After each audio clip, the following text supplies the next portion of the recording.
God is saying to you today, I am about to restore you right in front of the ones who broke you. Do not think I didn't see the tears, the betrayal, the disappointment. You will not only recover, but you will flourish. In the very places where you felt abandoned and defeated, you will stand strong. You will rise victorious. Remember this, my child. My plans for you are to prosper you, not to harm you, to give you hope and a future filled with purpose.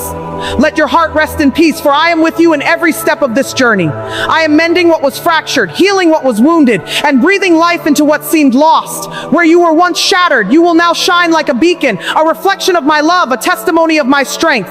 Trust me, for I am your faithful protector, your healer, your redeemer.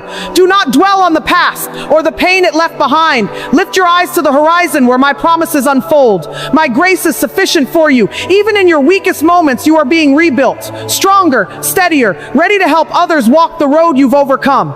If you receive this word, type "Thank you, God" in the comments and share this with the first person who comes to your heart.